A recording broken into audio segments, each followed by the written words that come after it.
लेकिन अभी जो सर श्रवण जी भी कह रहे हैं कि अब अर्बन एरिया में, शहरी इलाकों में आम आदमी पार्टी का वोट बढ़ता जा रहा है, जो भारतीय जनता पार्टी की चिंता बनता जा रहा है। जी, अपने को अनम्यूट कर लीजिए।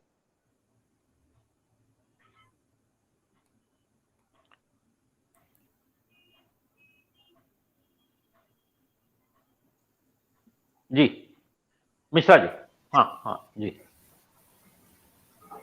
देखिए, मैं पहले भी एक बार ये बात बता चुका हूं और मैं फिर उस पर दोहराऊंगा कि गांधीनगर म्यूनिसिपल कॉरपोरेशन, जो स्टेट कैपिटल के म्यूनिसिपल कॉरपोरेशन का जो रिजल्ट आया था, वो बड़ा इंपॉर्टेंट था और वो बड़ा इंडिकेटिव भी था। वो इंपॉर्टेंट इसलिए था कि अमूमन गांधीनगर म्यूनिसिपल कॉरपोरेशन जो है वो कांग्रेस जीतती आई है या जीत के आसपास पहुंच जाती थी, और लास्ट मिनट डिफेक्शन से बीजेपी वहां पर सत्ता हासिल करती थी। इस बार जब लास्ट इलेक्शन हुआ तो बीजेपी 44 में से 41 सीट जीती और 2 कांग्रेस और 1 आम आदमी पार्टी के पास सीट आई। जिसे मैं अक्सर कहता हूं कि ऑटो रिक्शा लोड पर सिमट गया पूरा ऑपोजिशन। लेकिन इंपॉर्टेंट बात यह थी कि अगर दोनों के वोट्स मिलाए जाते तो वो बीजेपी के वोट से ज्यादा थे, और वो इंडिकेटिव है आगे चलने वाले इन इलेक्शनों के रिजल्ट्स की तरफ।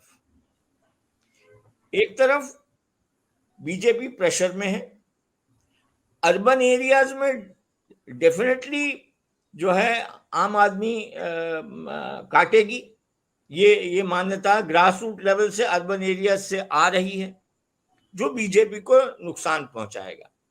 लेकिन अगर आम आदमी पार्टी इस इलेक्शन में अपने बूते पे पावर में आने की सोच रही है तो वो पॉसिबल नहीं। ये मेरा तो नहीं, उसमें क्या कांग्रेस और आम आदमी पार्टी मिल भी सकती है अगर कोई ऐसी स्थिति बनती है? देखिए, अगर वो स्ट्रेटेजिकली इलेक्शन को लड़ते या लड़े बिना जिसे कहते हैं कि ओवर अंडरस्टैंडिंग के भी, जिसके तरफ थोड़ा सा इंडिकेशन श्रवण जी ने दिया है कि जो है कांग्रेस कंसंट्रेट कर रही है अपने स्ट्रांग पॉइंट्स पे। जी जी। और उन अपने स्ट्रांग पॉइंट्स पे कंसंट्रेट कर रही है, और अनंत पटेल जी के ऊपर जो अटैक हुआ है ट्राइबल एरियाज में, वो इंडिकेटिव है कि कहीं ना कहीं बीजेपी को, भारतीय जनता पार्टी को वो कहीं चुभ रहा है। इसलिए उन सज्जन का इस पूरे उसमें से तकरीबन निकल जाए या वो फंस जाए किसी तरह से, एक उनको वो करने की एक कोशिश देखी जाती है। इसी तरह से कई चीजें हुई। जिग्नेश मेवानी को 6 महीने की सजा हुई कि आप एक मीटिंग कर रहे थे जिसकी आपको परमिशन नहीं मिली थी। तो खैर वो कोर्ट में चले गए, हायर कोर्ट में चले गए, और वो चीज स्टे हो गई। तो जो गवर्नमेंट की तरफ से पब्लिक प्रोसिक्यूटर ने इमीडिएटली मूव किया है कि नहीं, इनकी सजा बढ़ाई जानी चाहिए। अब अगर मान लीजिए आपने परमिशन एक पब्लिक मीटिंग के लिए नहीं ली है तो उसकी सजा बढ़ाई जानी चाहिए। तो ये हुआ। दूसरी तरफ एक बड़ा इंपॉर्टेंट डेवलपमेंट ये है कि विपुल चौधरी जो मेहसाना की दूधसागर डेयरी के चेयरमैन रहे थे, और 2005 के वक्त के उनके ऊपर कुछ चार्जेस लगा करके उनका 2020 में केस करके अरेस्ट भी हो चुके थे, उनको फिर से अरेस्ट किया गया। और इस बार एसीबी ने, एंटी करप्शन ब्यूरो ने उनको उस टाइम से अरेस्ट किया। चार्जेस वही हैं मोटे मोटे।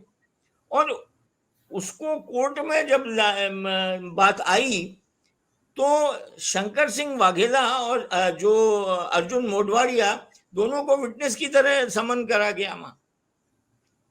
अब ये क्यों किया गया विपुल चौधरी को, जिन्होंने अभी ऑफिशियल तरीके से भारतीय जनता पार्टी से राजीनामा नहीं दिया है, उनको क्यों ये झेलना पड़ रहा है?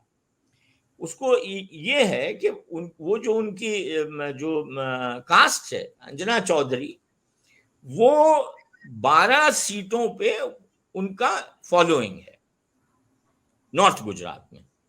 और एक जो है एक सेना बनी थी, एक एनजीओ बना अभी कुछ वक्त पहले, जो ऑब्वियसली ये था कि भाई जिसको ये हेड कर रहे थे इनके फेवर में उस चीज को आगे ले जाने की बात थी। तो कहने का मतलब ये है कि ये छोटी छोटी चीजों में भी पॉलिटिक्स हो रही है और आदमियों को उस वक्त जो है सीन से हटाने की जो कोशिश हो रही है, इसका मतलब ये है कि कहीं ना कहीं ये चीज हर्ट कर रही है। अब वो जो प्रेस कॉन्फ्रेंस शंकर सिंह वाघेला और अर्जुन मोढवालिया जो फॉर्मर कांग्रेस प्रेसिडेंट रहे हैं स्टेट के, उन्होंने जॉइंट प्रेस कॉन्फ्रेंस की, तो ये सवाल ये भी उठा कि शायद ये माना जा रहा है काफी उससे कि शंकर सिंह वाघेला वापस कांग्रेस में आएंगे। वापस कांग्रेस में आने की वजह ये मानी जाती है कि नॉर्थ गुजरात में वो अगर ज्यादा में इफेक्ट नहीं करेंगे तो कहीं ना कहीं नॉर्थ गुजरात में इफेक्ट करेंगे।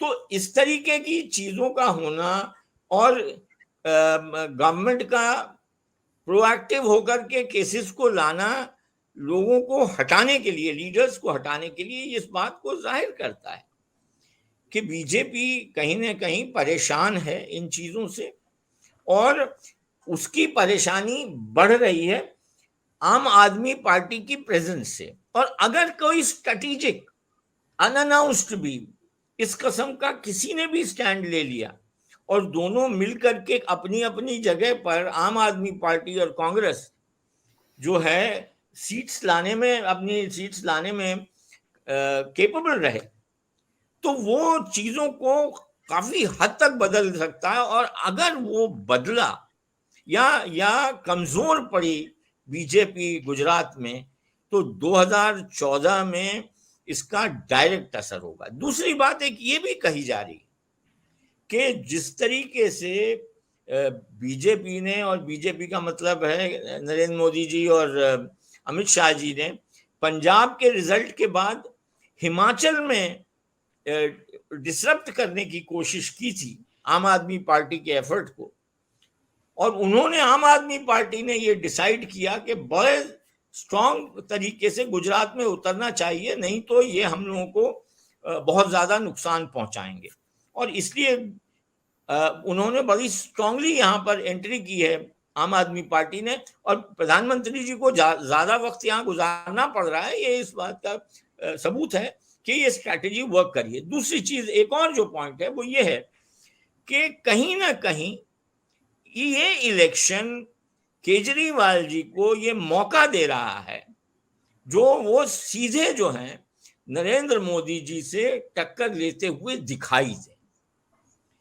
जो फोटो ऑप्टिक्स की बात होती है, जो ऑप्टिक्स जिसमें नरेंद्र मोदी जी बहुत जो है जबरदस्त महारत हासिल रखते हैं, उसमें ये एक ऐसी चीज है, ये एक ऐसा कॉन्टेस्ट है जिसमें वो उभर के डायरेक्टली जो है चैलेंजर के तौर पे, नरेंद्र मोदी जी के चैलेंजर के तौर पे उभर रहे हैं। और कहीं ना कहीं अगर वो ऐसा करते हैं तो he is setting the stage for a possible confrontation in 2024। तो वो अपना स्टैचर, इस लड़ाई से अपना स्टैचर भी